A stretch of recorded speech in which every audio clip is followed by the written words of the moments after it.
datang ke Indonesia pada awal tahun 1942, Jepang mulai memasuki wilayah Indonesia yang saat itu masih bernama Hindia Belanda. Kedatangan Jepang tidak terlepas dari ambisi mereka untuk menguasai sumber daya alam yang melimpah di Indonesia, seperti minyak, karet, dan timah, yang sangat dibutuhkan untuk mendukung mesin perang Jepang dalam Perang Dunia II.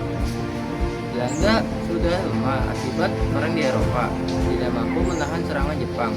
Pada 8 Maret 1942, Belanda menyerah tanpa syarat di Kalijati, sehingga Jepang secara resmi mengambil alih kekuasaan di Indonesia.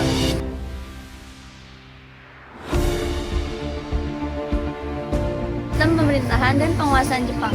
Setelah menguasai Indonesia, Jepang menerapkan pemerintahan militer yang sangat ketat. Seluruh wilayah dibagi menjadi 3 bagian. Jawa dan Madura dikuasai oleh Angkatan Darat ke-16, Sumatera oleh Angkatan Darat ke-25, dan wilayah Indonesia Timur oleh Angkatan Laut. Pemerintahan Jepang mengontrol hampir seluruh aspek kehidupan masyarakat, mulai dari ekonomi, pendidikan, hingga kegiatan politik. Segala aktivitas harus mengikuti aturan militer Jepang yang keras dan disiplin tinggi.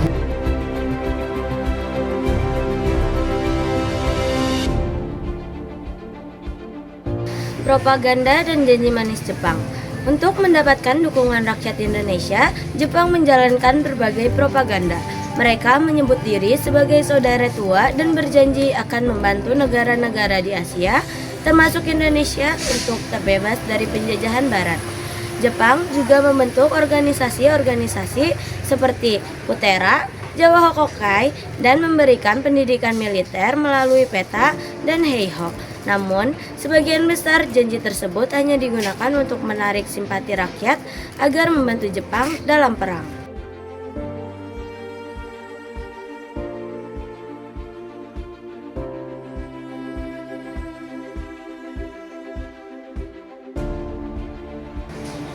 Kekejaman dan penderitaan rakyat. Di balik propaganda yang manis, rakyat Indonesia mengalami penderitaan berat selama pendudukan Jepang.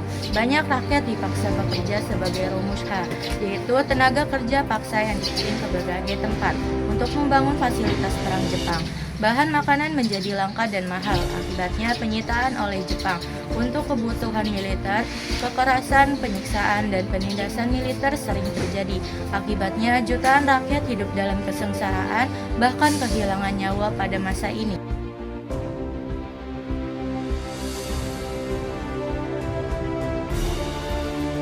Dampak positif pendudukan Jepang. Meskipun masa pendudukan Jepang penuh penderitaan, terdapat beberapa dampak positif yang membantu perjuangan Indonesia menuju kemerdekaan.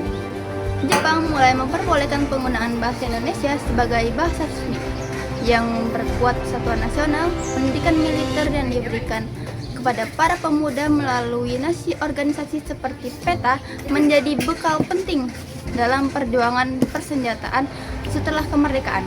Selain itu, semangat nasionalisme rakyat semakin meningkat karena kerasnya penjajahan Jepang membuat masyarakat semakin ingin merdeka.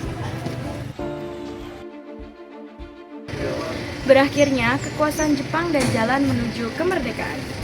Kekuasaan Jepang di Indonesia berakhir pada tahun 1945 setelah Jepang menyerah kepada sekutu akibat pengeboman Hiroshima dan Nagasaki.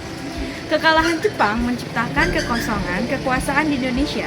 Kesempatan ini dimanfaatkan oleh para pemimpin bangsa seperti Soekarno dan Muhammad Hatta untuk memproklamasikan kemerdekaan Indonesia pada 17 Agustus 1945. Dengan berakhirnya pendudukan Jepang, lahirlah sebuah babak baru dalam sejarah bangsa, yaitu berdirinya negara Indonesia yang merdeka dan berdaulat.